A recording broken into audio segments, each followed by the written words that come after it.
Hi, Analisa Six here with the Lady of Leisure and the Sober Curator to bring you the April 2024 horoscope for the zodiac sign of Taurus for sun and rising placements. I think my connection is off and making my it seems like there's a delay between my mouth moving and the sound. Is that going to be annoying? I can't tell. Now I'm hyperfixated on it. I don't care. Who cares? Do you care? Let me know in the comments. Hi, I'm Annalisa. I'm an astrologer and tarot reader, musician, dog trainer, dog walker. I do these horoscopes for my personal blog, ladyofleisure.com, as well as the Sober Lifestyle magazine, The Sober Curator. And I am also booking readings right now. So if you're interested in having a one-on-one astrology or tarot session with me, you can see my email down in the description box and email me, shoot me kind of what you're wanting to do, and we can go from there. I charge $35 for a 30-minute tarot reading, $75 for an hour tarot reading, and 60 to 90-minute astrology consults are $100 as of right now. I'm feeling like my connection's a little wonky, and I'm hoping that it's okay. All right, let's get into it, Taurus. It is your time to shine here pretty soon. We start off April in Aries season, as we always do, and the area of the horoscope that this is hitting for the Taurus dominant individual is the area that is called the 12th house that rules our subconscious. It rules things that are hidden underneath. It's also the area some astrologers call the area of secrets. So what secrets are you hiding, Taurus?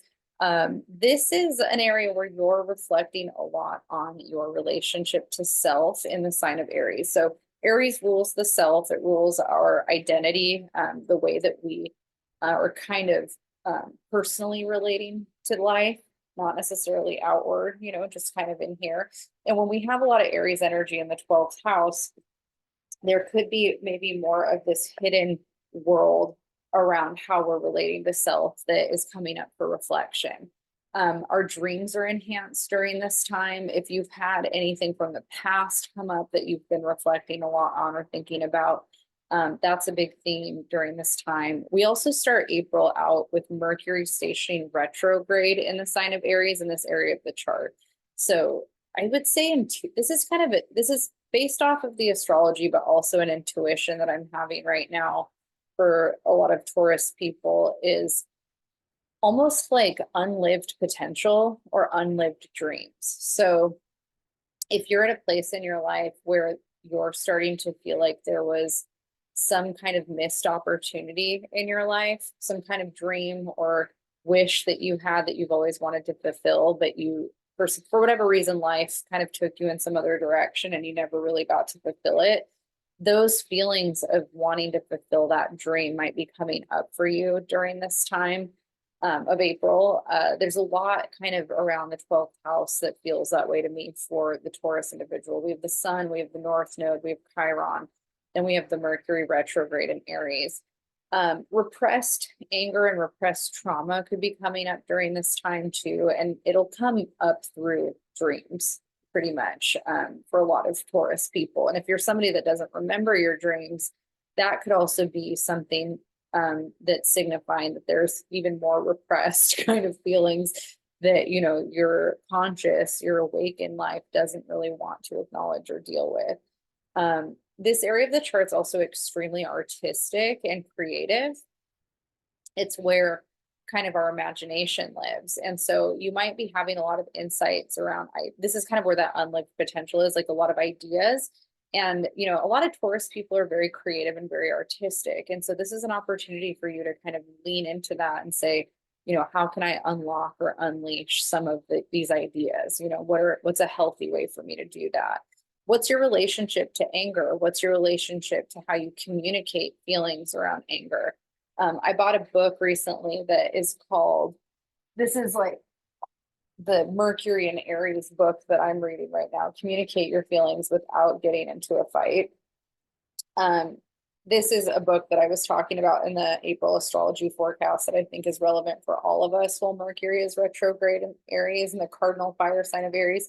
Because, Mercury in Aries wants to be confrontational. It wants to fight. It does. And sometimes we need a fight. Sometimes things have been repressed for too long and we need to get them out. But how can we do that without causing a fight that's, destructive? And sometimes we need to do it for ourselves in a journal. Maybe it has nothing to do with somebody else. It's just more unexpressed emotions. The 12th house, things are hidden, repressed anger. What are you upset about that needs to come out? Another area of the chart that's highlighted for you this month is the area that is ruled by the 11th house. So we enter April with a lot of Pisces energy. Pisces is the mutable water sign. We start out April with Mars in Pisces, Saturn in Pisces, Venus in Pisces, and Neptune in Pisces. And, this area is a very social part of the chart. So we might feel like we really need to be around community. What's interesting is that the 12th house, that hidden part, we tend to want to be more introverted and more isolated, but the 11th house is more social. So you might be kind of balancing this desire to be active in your community, to feel of service to your community, to feel connected to your community. Or, you might feel the opposite at times where you really want to kind of go more into this introverted space. So you're kind of dancing between that quite a bit in April. Venus is going to join the Aries party on the 4th. So Venus and Aries will enter that 12th house. And again, this is a really positive time to connect to your subconscious and do deep healing work around yourself, around your relationship to self. Visions and dreams are enhanced in this area. And, again, Venus here too, she represents our relationships. So, is there repressed energy around the way that we're relating to others? Is there a relationship from the past where things are coming up that need to be resolved or healed or worked through during this time? Those are all kind of questions that you might be confronting in April. We also have the solar eclipse happening on April 8th at 19 degrees Aries. And so this is also hitting that area of the chart. And, eclipses are big, like there's a big shift in energy. And in the 12th house, it can feel really existential. We can ask ourselves these kind of deeper questions about why are we here? What are we doing with our lives? People that have a lot going on in the 12th house tend to feel like there's a major change that needs to happen in order for them to feel more in alignment with the karma or dharma that they came here to live or clean up. So karma to clean up or dharma to fulfill. You might feel like if there's, this is that same thing. I just feel like it's unrealized potential. And whatever that unrealized potential is that you have not lived up to, this solar eclipse is here to kind of be like, hey, it's time for you to really start activating what it is you came here to do. You're going to feel that call in a major way during that time. Let's see. So after that, we have the sun entering Taurus. The sun is going to enter Taurus on the 20th. So we enter your season. And that sun is going to be moving into the first house and highlighting all of the themes around identity. So when we have all this energy in the 12th house, it's kind of like we're still really needing to work on these deeper parts of ourselves before we can fully see the vision of what it is that we want to work on actively. And once we get into the first house, it's still a pretty introverted journey, but it's more active. We feel more like I'm ready to take this deep work that I've been doing and put it into application and how I'm operating more within. Like, I guess the best example I could give of that, because I feel like that's kind of confusing, is I was actually talking to my mom a lot today about analysis paralysis, where there's things I know I want to do for myself, but I'll get kind of in this space of sorting it out. And I'll feel like there's more work that I'm doing internally, sorting that out before I feel like I can really actively partake in certain things in an active way. I don't know if that makes sense, but I feel like that's kind of the 12th house journey. It's like this introspective time. And then when you get to the first house, it's still introspective, but it's just, I'm ready to kind of start relating to self more. I figured out a certain level of what I was confused about. I'm ready to activate it and kind of do it or work on it more in this other way. So sun in Taurus, highlights that identity expression for you. It also brings you into yourself in a way that's more empowering and less confusing. We also, soon after that, are going to have our full moon at 23, I'm sorry, on April 23rd at 4 degrees of Scorpio. And so the full moon, is when the sun and the moon are opposite in the sky. And so Scorpio is the opposite sign of Taurus. It's the opposite of you. And Taurus represents life, spring, it happens during Taurus season. We've got our connection to, the earth, new birth, in terms of the flowers and all the animals are mating and, babies are being born, all that kind of like, it's that, rebirth energy, coming out of the winter, spring is here. And so Taurus, we have this like Venusian life, that we're kind of feeling. The flowers and the plants are alive and the sun's shining and the days are longer. And Scorpio, happens in the winter when everything's starting to die, everything is starting to go into this colder space and this dormant space. All the leaves fall off the trees, but it's important to remember the trees are still alive. They look dead, but they're not dead. They're just kind of in this internal space. And then when they come back in, the spring and the summer, they're, growing new leaves and everything, there's new life. So this axis, the Taurus and Scorpio axis, is highlighted on this full moon. So we've got the energy of Taurus, it's bringing this new life, and all this other Aries energy that's also kind of, spring oriented, that's new self, rebirth, what are we doing? But then we have this death, happening with Scorpio.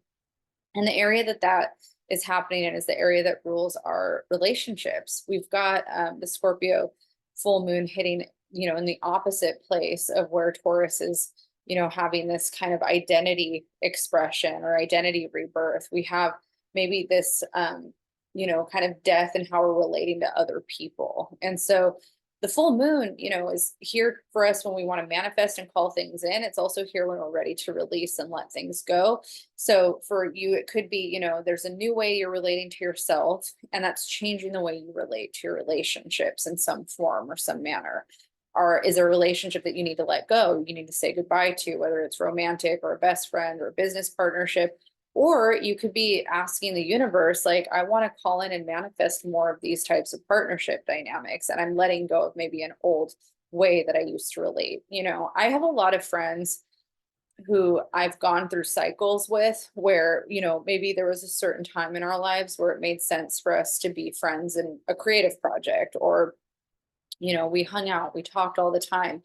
And then we grew apart for a bit. And the way that we went in life was kind of different.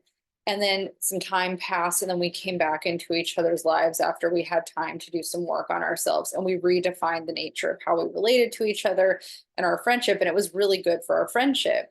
And I kind of think of this full moon for Taurus as that, where you have this opportunity to redefine a lot of your relationships. And the question will be, do you need to completely let go of that relationship, or is it just about transmuting the relationship dynamic? Scorpio is all about the transmutation of energy. And, a lot of us esoteric, occult, spiritual people believe that death is not an ending, it's a beginning. Death is a transition. A lot of times you'll hear people refer to death as a transition, into another life. And that's what I believe. I don't, we know scientifically energy doesn't die. So in my mind, it's just, it takes new forms, right? So in our relationship dynamics, things need to take different forms, at different times. Energy is transmuting. And so can you look at your relationships as transmutation of energy, or does it feel like there needs to be a firm ending, which is also a transmutation of energy, but maybe more of this separation kind of thing?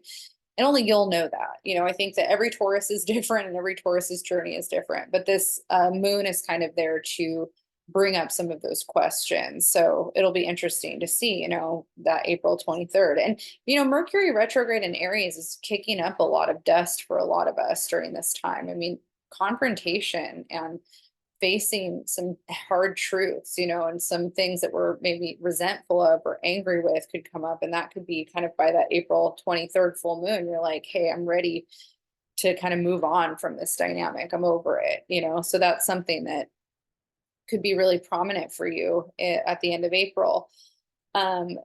Mercury is going to be stationing direct soon after that full moon on the 25th.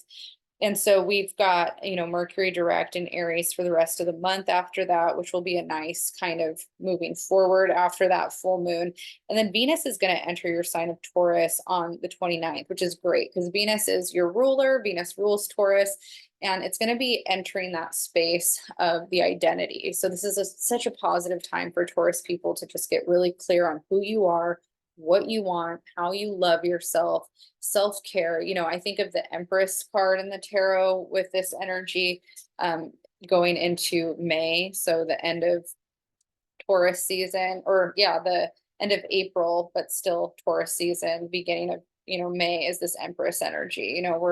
We're really looking at kind of just lavishing ourselves, loving ourselves, and doing things that feed our souls and connecting us to nature, connecting us to our body. All of the things that Taurus loves, you are so supported in doing at the end of April.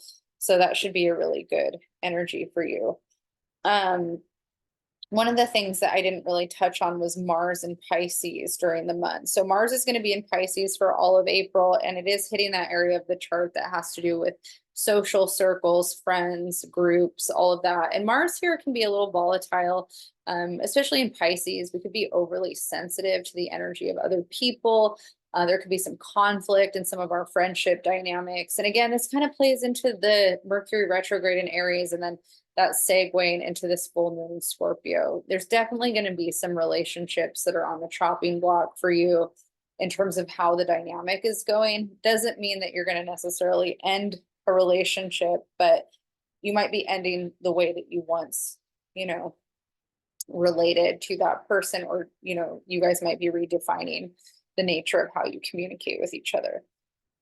All right, Taurus, I think that's kind of the main theme for you. You can find me at ladyofleisure.com or thesobercurator.com. If you liked this reading, make sure to hit the like, subscribe button. I post these every month here on my YouTube channel, and I wish you the best of luck and happy birthday to all of the April Tauruses out there. I will see you guys next month.